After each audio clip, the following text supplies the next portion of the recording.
Assalamualaikum warahmatullahi wabarakatuh. Di pertemuan kali ini kita akan mengulas tentang teks deskripsi ya. Oke. Sebelum dimulai, silakan berdoa terlebih dahulu. Berdoa dipersilahkan.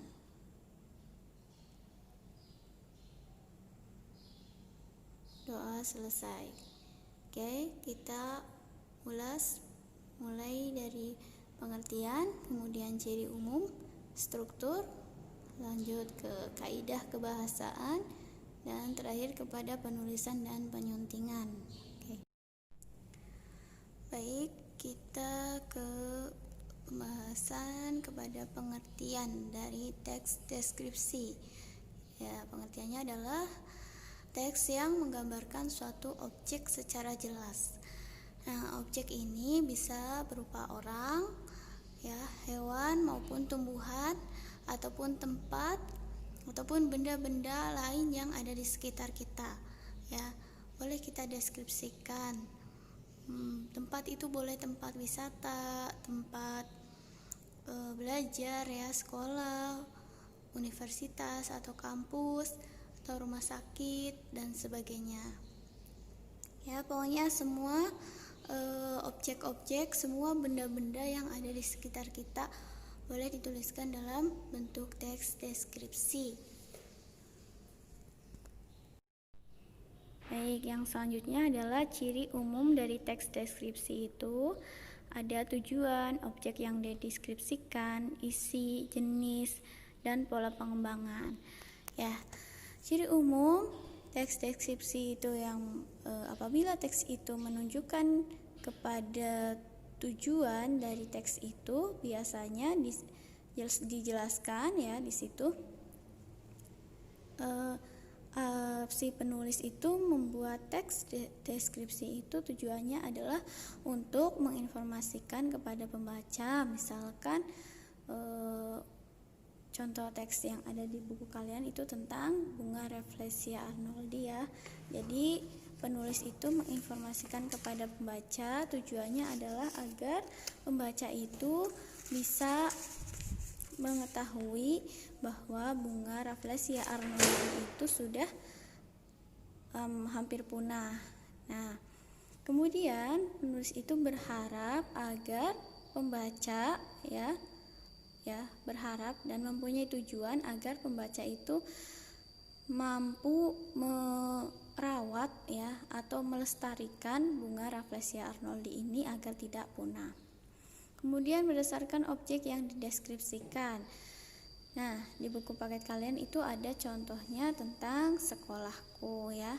Jadi objeknya yang dideskripsikan apa? Nah, fokus terhadap objek-objek itu. Misalkan sekolahku ini mempunyai ruang kelas berapa banyak, luas sekolahnya berapa, kemudian ada apa saja ya, ada ruangan apa saja, bagaimana kondisinya, bersihkah, rapi atau sebaliknya ya. Itu berdasarkan objek yang dideskripsikan. Kemudian kalau berdasarkan isi, nah isinya mengenai apa? Nah, kita fokus terhadap isinya, bukan kepada objeknya ataupun kepada tujuannya. Maksudnya seperti apa? Maksudnya, jadi kalau berdasarkan isi ini ada pada buku kalian itu tentang kota tua ya. Jadi bagaimana si kota tua ini? Jadi lebih kepada sejarahnya kota tua ataupun makna ya atau tujuan didirikannya kota tua ini ya. Jadi fokus kepada isi objeknya ya. Nah, kita akan membicarakan tentang kota tua ini tadi. Maka kita atau si penulis ini menuliskan apa saja kelebihan dari kota tua ya, bisa difungsikan sebagai ilmu sejarah ya, kita menggali ilmu-ilmu sejarah yang ada di kota tua ataupun hanya sebagai objek wisata. Oke, selanjutnya jenis ya. Berdasarkan jenisnya ini ternyata teks deskripsi ini digolongkan ya, atau bisa dikaitkan ya dengan teks yang lain seperti teks novel ataupun cerpen ya. Jadi bisa memasukkan objek orang ya. Kalau novel cerpen kan itu identik dengan orang ya, dengan watak seseorang. Nah, tetapi jangan menghilangkan kesan penggambaran umum suatu objek ya. Jangan menghilangkan tujuan daripada teks deskripsi itu untuk menggambarkan objek itu secara jelas. Itu berdasarkan jenis. Kemudian berdasarkan pola pengembangan. Ada subjektif, objektif, dan spatial. Nah, subjektif ini berdasarkan subjeknya ya, berdasarkan pemikiran atau berdasarkan pendapat menurut para penulis. Jadi bukan pembaca ya. Jadi menurut penulis ini tadi ya, misalkan sekolahku, menurut penulis sekolahku ini bersih, rapi, kemudian asri ya. Tetapi mungkin dari orang lain yang melihat bisa saja masih terlihat kotor dan sebagainya ya. Nah, kemudian kalau objektif. Nah, objektif ini penggambaran secara objeknya saja ya. Jadi bukan menurut pemikiran penulis, tapi memang faktanya seperti itu ya. Memang faktanya misalkan fakta dari bunga putri malu itu, faktanya ya memang tumbuhannya itu berduri ya, mempunyai duri-duri, kemudian kalau disentuh itu akan mengatup. Nah, itu fakta ya, berdasarkan objektif. Kemudian kalau spatial, nah spatial ini hanya menggambarkan berdasarkan objeknya, tempatnya, dan juga hanya berdasarkan ruang yang akan dideskripsikan saja ya. Oke, lanjut kepada struktur dari teks deskripsi ya. Ada perincian, deskripsi bagian, dan juga penutup. Untuk perincian ini ya, di paragraf-paragraf yang berisi tentang perincian ini isinya lebih kepada nama tempat atau nama objek yang ingin dideskripsikan. Kemudian lokasinya di mana kalau suatu tempat itu ya. Kemudian atau sifat umum dari objek itu yang dideskripsikan. Nah, atau nama lain dari objek itu bisa ya. Jadi yang umum-umum saja, yang semua orang ketahui. Kemudian kalau deskripsi bagian, nah ini kalau deskripsi bagian ini merincikan ya, atau menjabarkan lagi tentang hal-hal yang umum tadi disebutkan di perincian. Jadi isinya bisa tentang perasaan atau menurut si penulis ini ya, objek itu seperti apa ya. Tadi kota tua, misalkan di bagian perinciannya kota tua ada di Jakarta ya. Kemudian merupakan salah satu bangunan bersejarah pada zaman kolonial Belanda. Nah, di deskripsi bagian kemudian dijelaskan kota tua ini memiliki ukuran sekian meter persegi ya. Kemudian bangunannya terbuat dari struktur batu yang sangat keras dan kuat dan sebagainya ya. Kemudian bisa juga didirikan pada tahun berapa, pada penjajahan Belanda yang masa itu dipimpin atau orang yang disegani pada waktu itu namanya siapa ya, mungkin kalau bisa ketahuan dijelaskan juga di situ ya, itu di dalam deskripsi bagian. Kemudian kalau penutup ini itu lebih isinya kepada kesan umum ya, atau kesimpulan dari perincian dan juga deskripsi bagian. Oke, ternyata Kota Tua yang berlokasi di Jakarta ini bisa menjadi objek wisata sejarah sekaligus objek wisata untuk berfoto bersama keluarga dan sebagainya, seperti itu ya.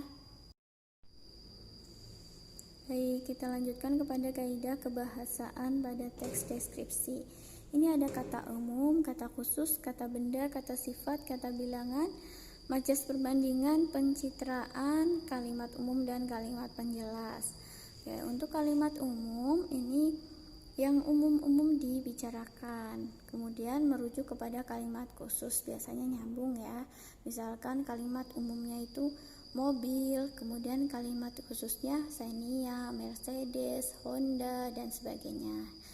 Kemudian kata benda ya, kata benda ya benda-benda ya, bendanya itu mobil, motor, kemudian baju ya, batu, seragam dan sebagainya. Kalau sifatnya itu keras, lunak, lembek ya, pokoknya kata-kata sifat ya.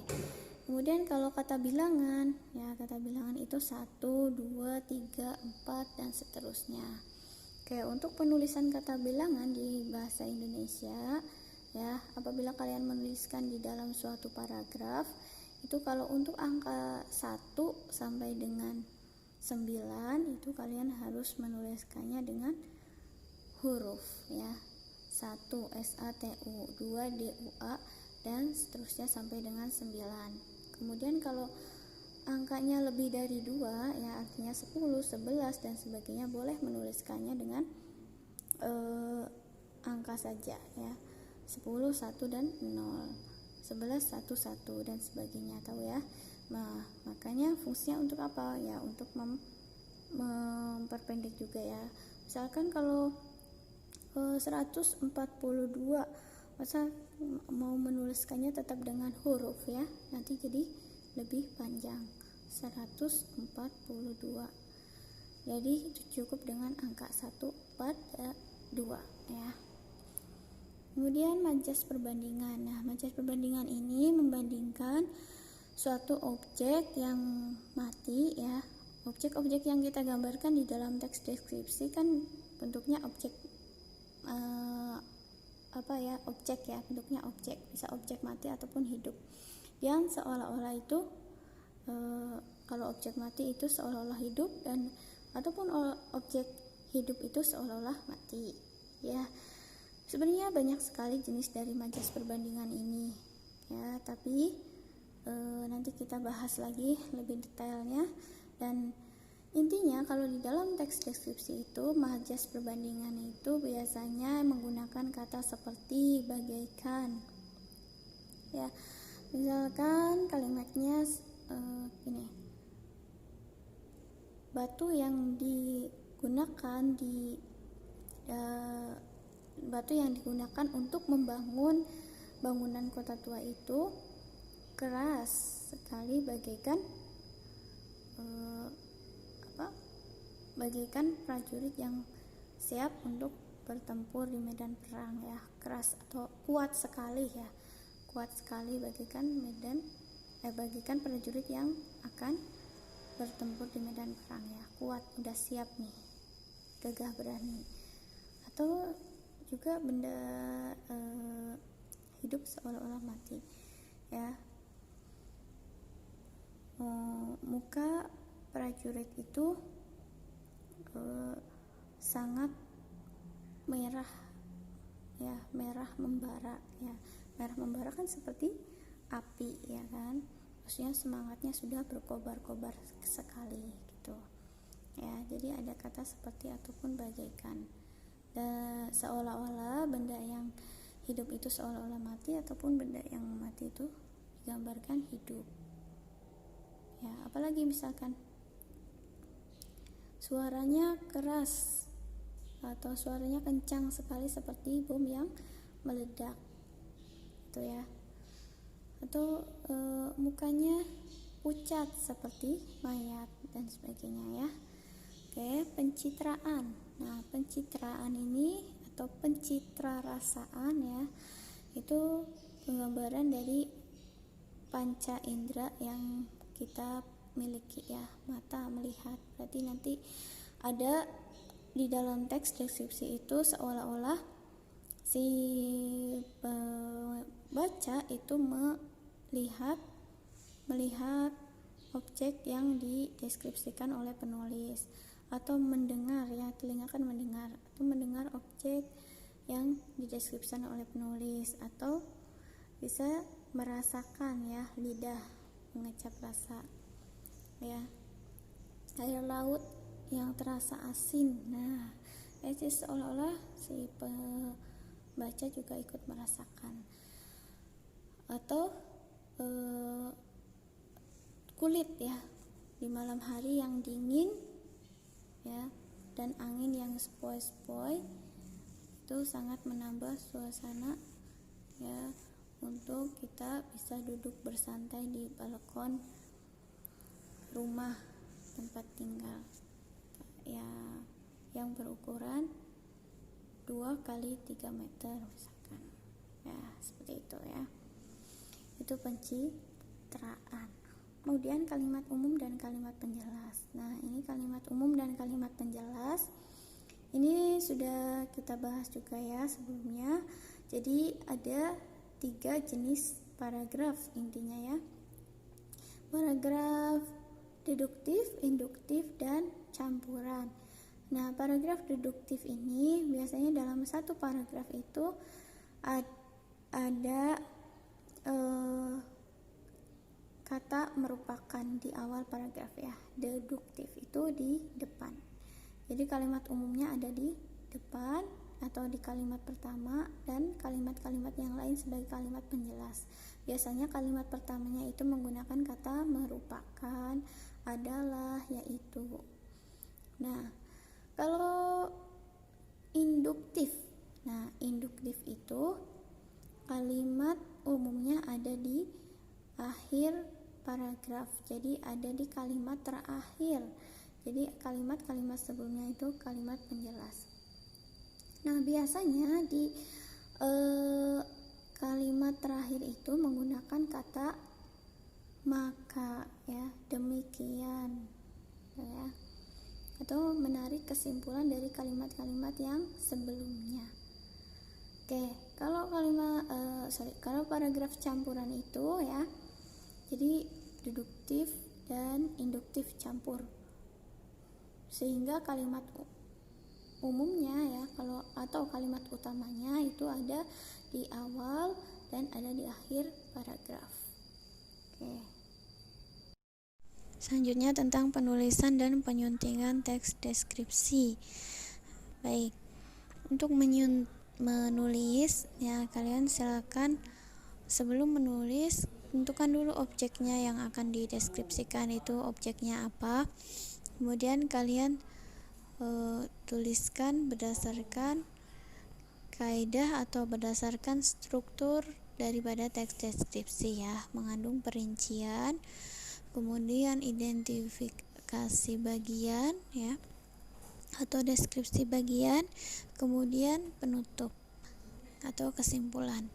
Nah, selanjutnya penyuntingan. Penyuntingan ini kalian koreksi ya, atau kalian teliti, barangkali ada huruf yang tidak sesuai, huruf yang belum tepat, kemudian ataupun ada kata-kata yang kurang sesuai dengan kaidah bahasa Indonesia yang baik dan benar ya, atau tanda bacanya belum pas dan sebagainya. Nah, itu kalian koreksi atau kalian sunting. Baik, cukup sekian penjelasan dari Ibu mengenai teks deskripsi. Apabila nanti ada yang kurang jelas, silakan ditanyakan ya. Nah, Ibu ulangi untuk tugasnya, silakan kalian membuat teks deskripsi dengan tema bebas ya. Boleh apa saja, terserah objek yang dideskripsikan apa, atau termasuk ke dalam jenis teks yang mana, tujuankah, objek atau isi, jenis, atau pola pengembangan ya. Terima kasih. Wassalamualaikum warahmatullahi wabarakatuh.